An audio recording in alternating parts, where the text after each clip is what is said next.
Hello, dear students. Myself Joshi Disha, and I warmly welcome you on behalf of Sri Shivsha College of Commerce, Management and Computer Education, and it is managed by Jain Citizens Education Society.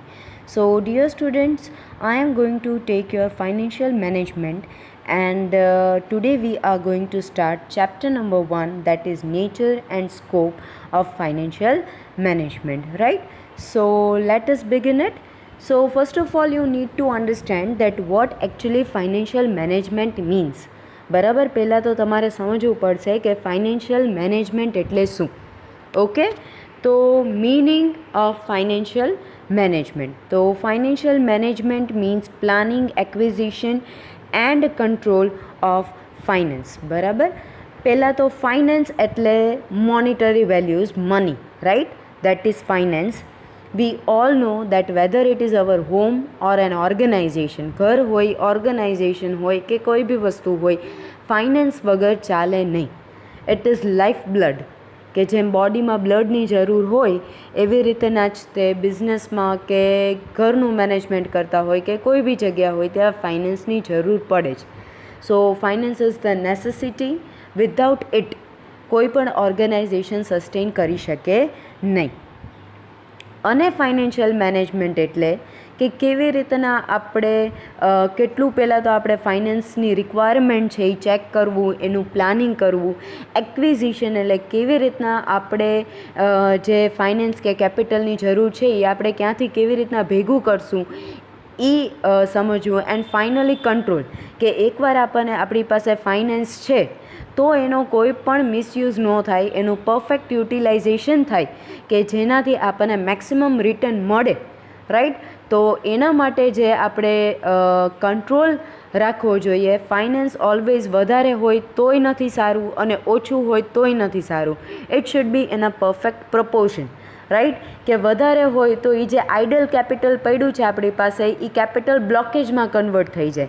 Right? કે એનું કંઈ નથી આપણને return મળતું, નથી એનું આપણને કંઈ ઇન્ટરેસ્ટ મળતું, કાંઈ નથી થતું, એ એમને પડ્યું છે.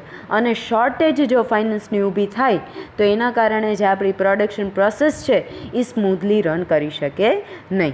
તો નાનામાં નાની વસ્તુથી લઈને મોટામાં મોટી વસ્તુ ઓર્ગેનાઇઝેશનમાં કરવી હોય તો એના માટે ફાઇનાન્સ છે it is foremost required. Right?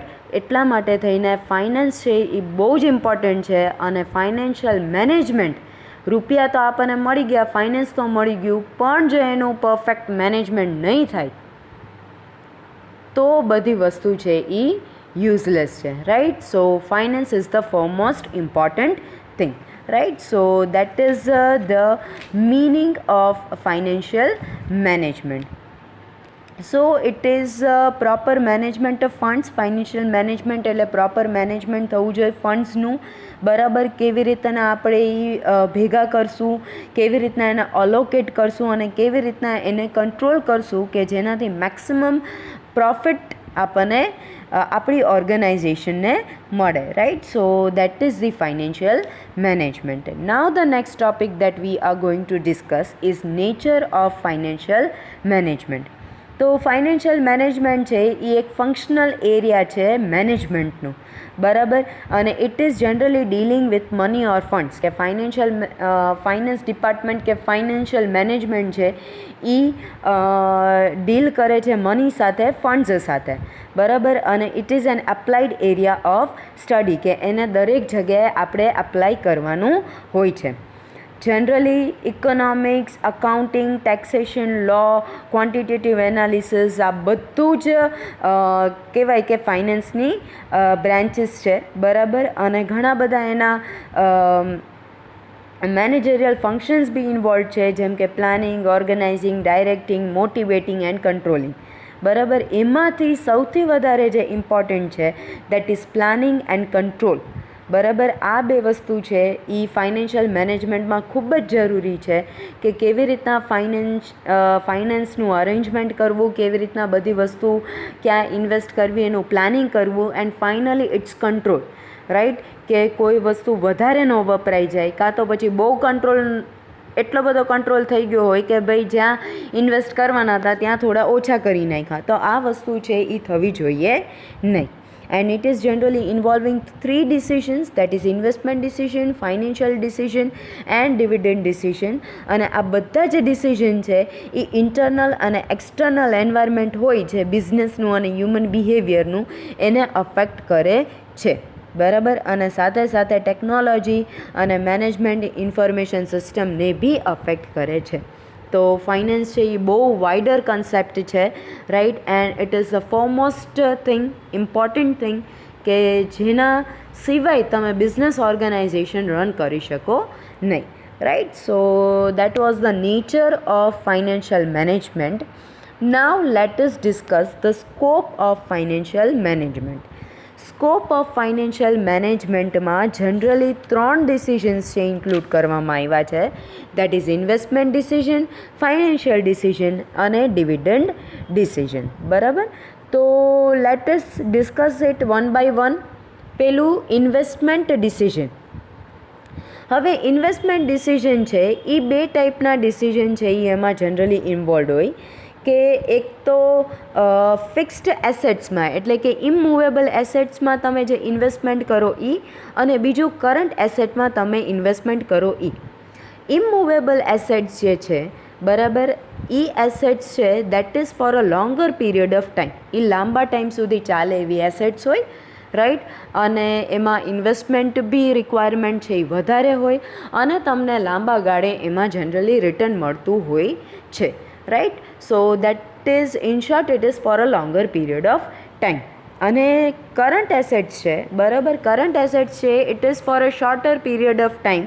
જેમ કે વર્કિંગ કેપિટલ આપણે કહી શકીએ. તો વર્કિંગ કેપિટલ એટલે શું? તો ડે ટુ ડે આપણને જે ફાઇનાન્સની રિક્વાયરમેન્ટ હોય that is current assets, that is working capital and it is current assets, right. So that is investment decision કે આપણી પાસે કેટલું ફાઇનાન્સની અવેબિલિટી છે, રાઈટ, અને કઈ વસ્તુને આપણે પ્રાયોરિટી આપવી છે કે આપણે શોર્ટર પીરિયડ ઓફ ટાઈમ માટે જવું છે કે પછી લોંગર પીરિયડ ઓફ ટાઈમ માટે જવું છે. તો પ્રાયોરિટી આપણી શું છે, રાઈટ, એના બેઝિસ ઉપર આપણે કોઈ પણ ઇન્વેસ્ટમેન્ટ પ્રપોઝલ છે એ સિલેક્ટ કરતા હોય છે. અને પહેલો તો ક્વેશ્ચન એ જ છે કે એટલું આપણી પાસે ફાઇનાન્સ રિક્વાયરમેન્ટ છે કે નહીં. જો ફાઇનાન્સ રિક્વાયરમેન્ટ હોય પછી આગળ વિચારવાનું છે કે હવે ફર્ધર આપણે શેમાં ઇન્વેસ્ટ કરવું છે. સો that is the investment decision, right. So now the next one is that is financial decision. તો ફાઇનાન્શિયલ ડિસિઝન એટલે કે provision of funds required at proper time is one of the primary tasks of finance manager. Funds આપણને proper ટાઈમે મળે એ બહુ જ important છે, and this thing is involved in financial decision. કે કોઈ પણ આપણને ઓપોર્ચ્યુનિટી મળી છે, આપણે એમાં ઇન્વેસ્ટ કરવાનું છે અને આપણી પાસે ફાઇનાન્સ નથી, રાઈટ, આપણે ક્યાંયથી એરેન્જમેન્ટ કર્યું પણ આપણે 1-2 દિવસ મોડા પડ્યા તો એનો કોઈ મતલબ રહેતો નથી. That opportunity is lost now. So it is very important કે ફંડ્સની જે અવેબિલિટી છે એ આપણને પ્રોપર ટાઈમે મળે, કે જેનાથી આપણું જે પ્રોડક્શન પ્રોસેસ છે કે આપણી જે ઓપોર્ચ્યુનિટીઝ હતી એ આપણે સ્મૂધલી કવરઅપ કરી શકીએ, રાઈટ. અને જનરલી આ ફાઇનાન્સ મેનેજરનો આ મેઇન ટાસ્ક છે કે એઝ એન્ડ વેન રિક્વાયર્ડ, જ્યારે પણ આપણને ફાઇનાન્સની જરૂર પડે ત્યારે એની અવેબિલિટી આપણી પાસે હોવી જોઈએ, રાઈટ. સો મેનેજરનું કામ છે કે આપણે કયા સોર્સથી અને કેવી રીતના, કેટલા રેટ ઓફ ઇન્ટરેસ્ટ છે, કોસ્ટિંગ એની શું થશે, રિસ્ક કેટલું એસોસિએટેડ છે, અને બીજી બધી વસ્તુ ધ્યાનમાં લઈને ફાઇનલી એનું એપ્લિકેશન આપણે કરવાનું છે કે આપણે ફાઇનાન્સ ક્યાંથી કેવી રીતના લાવશું, right. That is the work of finance manager and it is covered under financing decision, right. અને એક પ્રોપર બેલેન્સ રાખવાનું છે between fixed and non fixed cost bearing security, right. કે એક બેલેન્સ હોવું જોઈએ કે જેટલી ફિક્સ્ડ એસેટ્સ આપણી પાસે હોય એટલી જ સામે નોન ફિક્સ્ડ એસેટ્સ કે સિક્યોરિટીઝ બી આપણી પાસે હોવી જોઈએ, right. So that is financing decision. And the last one that is dividend decision. તો ડિવિડન્ડ ડિસિઝન એટલે generally it is connected with share holders, બરાબર. નોર્મલી ઓર્ગેનાઇઝેશનને પ્રોફિટ થાય તો અમુક પોર્શન છે એ લોકો રિઝર્વ્સ તરીકે રાખતા હોય, અમુક છે એ પ્લગ બેક કરતા હોય, રાઈટ, કે એની એને રીઇન્વેસ્ટ કરે, રાઈટ, ઓર્ગેનાઇઝેશનમાં, અને બાકી જે હોય એને ડિવિડન્ડ તરીકે ડિસ્ટ્રીબ્યુટ કરે અમોંગ શેર હોલ્ડર્સ. ઘણી બધી વસ્તુ છે એ ધ્યાનમાં લેવાની હોય whenever we are deciding dividend, right. એક આખી ડિવિડન્ડ ડિસિઝન પોલિસી છે એ બનાવવામાં આવે છે, બરાબર.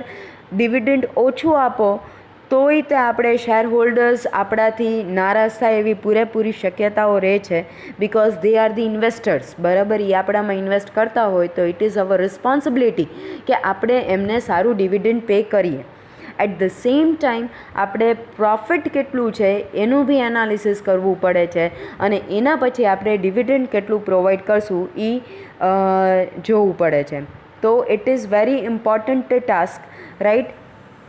And it also depends on number of other factors, જેમ કે માર્કેટ પ્રાઇસ શું છે શેર્સની, ટ્રેન્ડ ઓફ અર્નિંગ્સ શું છે, ટેક્સ પોઝિશન શું છે શેર હોલ્ડર્સની, રાઈટ. આ બધી જ વસ્તુ છે એ ડિટેલમાં સ્ટડી કરવી પડે. ઘણા બધા એવા ડિસિઝન્સ છે ડિવિડન્ડ ડિસિઝન પોલિસીમાં ઇન્વોલ્વ કર્યા હોય, એ બધાનું એનાલિસિસ કરીને finally the organization is declaring dividend to the shareholders, right. So that is dividend decision. તો આ હતો scope of financial management, right. આ 3 ડિસિઝન છે જે ઓર્ગેનાઇઝેશનમાં બહુ વધારે જરૂરી છે. સો that is the scope of financial management. Now the next topic that we are going to study is objectives of financial management.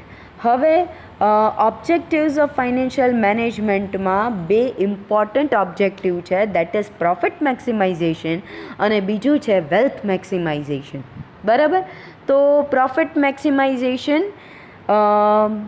Means કે જે બી જનરલી આપણે જોઈએ છીએ કે બેઝિક ઓર્ગેનાઇઝેશનનો ગોલ શું હોય, તો ઓબ્વિયસલી ટુ અર્ન પ્રોફિટ, બરાબર, કે પ્રોફિટ માટે જ આપણે જનરલી બિઝનેસ રન કરતા હોઈએ છીએ, right. And to maintain liquidity in a shorter term, right. So આ બધી વસ્તુ જે છે દેટ ઇઝ અવર ગોલ, કે એ આપણો ગોલ છે, કે પ્રાઇમ મોસ્ટ ગોલ છે કે ભાઈ પ્રોફિટ અચીવ કરવું, રાઈટ.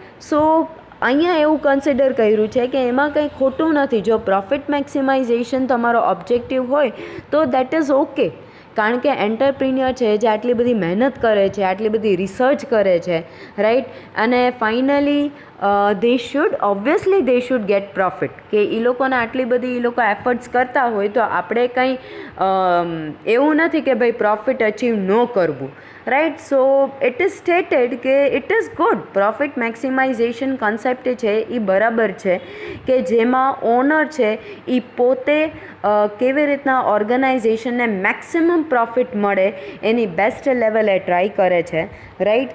અને એ બધી જ વસ્તુ એવી રીતના ઇમ્પ્લિમેન્ટ કરે છે, સિસ્ટમ બનાવે છે, સ્ટ્રેટેજીસ ફોર્મ્યુલેટ કરે છે, જેનાથી ઓર્ગેનાઇઝેશનને મેક્સિમમ પ્રોફિટ અચીવ થાય, right. So that is generally in short it is increment in earning પર શેર.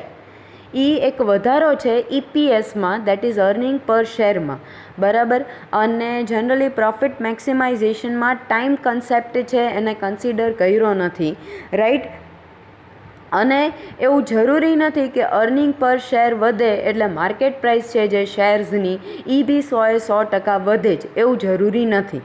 તો આ બધા રીઝન્સના કારણે અમુક ઇકોનોમિસ્ટે ક્રિટિસાઇઝ કર્યું છે કે ભાઈ પ્રોફિટ મેક્સિમાઇઝેશન છે એ પરફેક્ટ કન્સેપ્ટ કહેવાય નહીં, બિકોઝ એમાં સોશિયલ અને ઇકોનોમિક ઓબ્જેક્ટિવ્સ બી ફૂલફિલ થતા નથી. એને સેલ્ફ સેન્ટર્ડ અને સેલ્ફ ઓરિએન્ટેડ કન્સેપ્ટ કીધો છે, કે ભાઈ તમે તમારું પોતાનું જ વિચારો છો કે તમારે પ્રોફિટ મેક્સિમમ અર્ન કરવો છે. પ્રોફિટ મેક્સિમમ અર્ન કરવો દેટ ઇઝ નોટ રોંગ, એ ખોટી વસ્તુ નથી, પણ સાથે સાથે તમારે તમારી ઇકોનોમિક રિસ્પોન્સિબિલિટીઝ અને સોશિયલ રિસ્પોન્સિબિલિટીઝ બી ફૂલફિલ કરવી પડે, right. So this gave birth to new concept. આના કારણે એક નવો કન્સેપ્ટ આવ્યો, that is wealth maximisation. Wealth maximisation means increase in net present value, બરાબર. ઓર્ગેનાઇઝેશનની નેટ પ્રેઝન્ટ વેલ્યુ વધે, that is wealth maximisation. Profit earn કરો, દેટ ઇઝ નોટ રોંગ, કારણ કે પ્રોફિટ અર્ન કરશો તો જ તમે સોશિયલ અને ઇકોનોમિક રિસ્પોન્સિબિલિટીઝ ફૂલફિલ કરી શકશો. પણ એકલું પ્રોફિટ જ અર્ન કરવું અને સોશિયલ અને ઇકોનોમિક રિસ્પોન્સિબિલિટીઝ ફૂલફિલ ન કરવી, that is not good. So that is wealth maximisation, કે એમાં વેલ્થ મેક્સિમાઇઝેશનમાં નેટ પ્રેઝન્ટ વેલ્યુ છે એમાં ઇન્ક્રીમેન્ટ થાય છે, બરાબર, કે જેમ પ્રોફિટ મેક્સિમાઇઝેશનમાં બધું વેગ હતું. વેગ ઇન ધ સેન્સ કે કોઈ વસ્તુ ક્લિયર નહોતી કે ભાઈ પ્રોફિટ જોઈ છે તો શોર્ટર પીરિયડ ઓફ ટાઈમ માટે જોઈ છે, લોંગર પીરિયડ ઓફ ટાઈમ માટે જોઈ છે, કે પ્રોફિટ બિફોર ટેક્સ જોઈએ છે કે પ્રોફિટ આફ્ટર ટેક્સ જોઈએ છે. It was too much confusion. It was totally covered with confusion, કે કેવી રીતના તમારે પ્રોફિટ જોઈ છે, કેટલા ટાઈમમાં જોઈ છે, એવું નહોતું ક્લિયર કર્યું. બસ પ્રોફિટ વધવો જોઈએ એટલી જ વસ્તુ હતી. એના કારણે એ કન્સેપ્ટને વેગ કન્સેપ્ટ કન્સિડર કર્યો હતો. પ્લસ જેમ મેં કીધું એમ કે એમાં ટાઈમ ફેક્ટર છે એ ઇગ્નોર કરવામાં આવ્યો હતો, અને ક્વોલિટી એસ્પેક્ટ્સ છે એ બી ઇગ્નોર કરવામાં આવ્યા હતા. અને આ બધી જ વસ્તુ છે એ વેલ્થ મેક્સિમાઇઝેશનમાં કવર્ડ થઈ જાય છે, રાઈટ. કે it is adding valuation to business. Wealth maximisation એટલે વેલ્યુએશન ઓફ બિઝનેસ છે, અને જેમાં એકલું EPS ઉપર જ બધું જો વસ્તુ ડિપેન્ડન્ટ હોય તો એવા પ્રોજેક્ટ્સ છે એ જનરલી અવોઇડ કરવામાં આવે છે, right. So that is the wealth maximisation, કે એમાં જનરલી નેટ પ્રેઝન્ટ વેલ્યુ છે બિઝનેસની એ વધવી જોઈએ, દેટ ઇઝ વેરી ઇમ્પોર્ટન્ટ. અને તમારી ઘણી બધી રિસ્પોન્સિબિલિટીઝ છે ટુવર્ડ્સ ઇકોનોમી એન્ડ સોસાયટી, તો એ બધી વસ્તુ વ્યવસ્થિત રીતના ફૂલફિલ કરવામાં આવે છે ઇન વેલ્થ મેક્સિમાઇઝેશન. કે જે શેર હોલ્ડર્સ છે, સ્ટેક હોલ્ડર્સ એટલે કોઈ પણ વ્યક્તિ જે તમારી ઓર્ગેનાઇઝેશન સાથે કનેક્ટેડ છે, પછી એમાં ગવર્મેન્ટે આવી ગઈ, કસ્ટમર્સ આવી ગયા, શેર હોલ્ડર્સ આવી ગયા, રાઈટ. દરેક એમ્પ્લોઈઝ આવી ગયા, બધી જ દરેક વ્યક્તિ આવી ગઈ, જે વ્યક્તિ ઓર્ગેનાઇઝેશન સાથે કનેક્ટેડ છે એ. તો ઓર્ગેનાઇઝેશન પ્રોફિટ અર્ન કરે એમાં પ્રોબ્લેમ નથી, પણ જેટલા એ ઓર્ગેનાઇઝેશનના સ્ટેક હોલ્ડર્સ છે એમને be at the same time benefit થવો જોઈએ. તો that is the wealth maximisation, right. So management may decide value maximization objective. તો મેક્સિમાઇઝેશન ઓફ વેલ્થ એને એક ન્યુઅર કન્સેપ્ટ કીધો છે, એસેપ્ટેડ કન્સેપ્ટ કીધો છે, કે પ્રોફિટ મેક્સિમાઇઝેશન કરતાં ઓબ્વિયસલી વેલ્થ મેક્સિમાઇઝેશન છે એ વધારે સારું છે, બરાબર. એમાં માર્કેટ વેલ્યુ ઓફ શેર્સ વધે છે, ઇકોનોમિક વેલ્યુ એડિશન થાય છે, રાઈટ. એન્ડ ઘણા બધા એસ્પેક્ટ્સ છે એમાં કવર બી કરવાના છે, ઓબ્જેક્ટિવ્સ બી છે, જેમ કે target rate of return on investment, growth rate, market share, cost leadership, right. આ બધા અલ્ટરનેટિવ ચોઇસીસ છે of the objectives. So that is in short the wealth maximisation, right. Now we are going to study the next topic, that is finance function. હવે finance ફંક્શનમાં બે approach છે, that is traditional approach and modern approach, બરાબર. Traditional એટલે obviously name it self suggest કે ભાઈ જૂનું હોય એવું, અને મોડર્ન એટલે લેટેસ્ટ, રાઈટ. સો ટ્રેડિશનલ અપ્રોચ વ્યૂ પોઈન્ટ બે મેજર ફાઇનાન્સ ફંક્શન કવર કરે છે. પહેલું તો છે રેઇઝિંગ ઓફ ફંડ્સ, બરાબર, કે જે પહેલાં કેવી રીતના આપણે ફંડ્સનું એરેન્જમેન્ટ કરશું, ક્યાંથી લાવશું, ફાઇનાન્શિયલ ઇન્સ્ટિટ્યુશન્સમાંથી લાવશું, જેમ કે બેંક છે, ડેવલપમેન્ટ બેંક્સ છે, ફાઇનાન્શિયલ કોર્પોરેશન્સ છે, રેઇઝિંગ ફંડ્સ છે ફ્રોમ ફાઇનાન્શિયલ ઇન્સ્ટ્રુમેન્ટ્સ કે સિક્યોરિટીઝ જેમ કે શેર, ડિબેન્ચર્સ, રાઈટ. એ ઇસ્યુ કરીને તમે કેપિટલ ઊભું કરી શકો. તો આ બધી વસ્તુ છે એ ટ્રેડિશનલ કન્સેપ્ટમાં આવે છે. પછી કેવી રીતના આપણે ફંડ્સ જે આપણે હવે પ્રોક્યોર કરી લીધું, મેળવી લીધું, એને હવે કેવી રીતના અલોકેટ કરશું, તો એમાં capital budgeting for a long term અને શોર્ટ ટર્મ, બરાબર. તો ફોર વેરિયસ પ્રોજેક્ટ્સ, કે કયા પ્રોજેક્ટ્સ, એમાં કેવી રીતના કયો પ્રોજેક્ટ વધારે સારો હોય, રાઈટ, તો એમાં ઇન્વેસ્ટ કરવાનું. તો એ આપણને કેપિટલ બજેટિંગ સ્ટડી કરીએ, જે તમારે નેક્સ્ટ સેમિસ્ટરમાં કવર થશે આ ટૉપિક, બરાબર. તો એના બેઝિસ ઉપર આપણને ખબર પડે કે કયો પ્રોજેક્ટ છે એ આપણને વધારે પ્રોફિટેબલ છે, બરાબર. તો આ બધી વસ્તુ છે એ જનરલી કવર થાય છે ઇન કેપિટલ બજેટિંગ, કે એ બી એક ફંક્શન છે, traditional function. And third one is legal and accounting management, કે generally compliance with companies and other laws, then arranging for accounting and auditing and preparing accounting reports, right? So that is કે legal અને accounting management be consider કરવામાં આવ્યું હતું in traditional approach, બરાબર. Now modern approach started from 1950s, બરાબર, અને ત્યારથી traditional approach છે એ થોડું ચેન્જ થઈ ગયું, કારણ કે ટેકનોલોજીમાં ચેન્જીસ આવ્યા, માર્કેટમાં ચેન્જીસ આવ્યા, કોમ્પિટિશન વધી ગયું, રાઈટ. સો આ બધી વસ્તુના કારણે financial management replaced corporate finance, એના કારણે મોડર્ન અપ્રોચ આવ્યો અને ટ્રેડિશનલ અપ્રોચ છે એ થોડો ઓછો થઈ ગયો. અને એના કારણે અમુક નવી વસ્તુ એડ થઈ. ટ્રેડિશનલ જે હતું એ તો હતું જ, પણ અમુક વસ્તુ એડ થઈ, બરાબર, અમુક ફંક્શન્સ એડ થયા. જેમ કે પેલું છે ફાઇનાન્શિયલ પ્લાનિંગ આવ્યું, જેમ કે capitalisation, capital structure, cost of capital, આ બધા નવા કન્સેપ્ટ આવ્યા, બરાબર, ફાઇનાન્શિયલ પ્લાનિંગના. પછી કેપિટલ રેશનિંગ, કેપિટલ બજેટ, આ બધી વસ્તુ આવી. ફાઇનાન્શિયલ કંટ્રોલ આવ્યો, બરાબર, જેમાં 3 એરિયા કવર્ડ થાય છે: ફાઇનાન્શિયલ ડિસિઝન, ઇન્વેસ્ટમેન્ટ ડિસિઝન અને ડિવિડન્ડ ડિસિઝન, જે આપણે હમણાં જ સ્ટડી કર્યા ડિટેલમાં, રાઈટ. અને વર્કિંગ કેપિટલ મેનેજમેન્ટને તે સ્પેશિયલ એટેન્શન મળ્યું મોડર્ન એપ્રોચમાં, બરાબર. Then value based management, risk management, global financial management, tax management, treasury management, આ બધા છે એ ઇમર્જિંગ એરિયાઝ છે, બરાબર, જે મોડર્ન ફાઇનાન્સ ફંક્શનમાં ઇન્વોલ્વ કરવામાં આવ્યા છે. તો જે પહેલાં ક્યાંથી ફાઇનાન્સ કલેક્ટ કરશું, કેવી રીતના શેમાં ઇન્વેસ્ટ કરશું, એ બધું ટ્રેડિશનલ હતું, પણ આ બધી જ વસ્તુ છે એ હવે મોડર્ન ફાઇનાન્સમાં ઇન્ક્લુડ કરવામાં આવ્યું છે.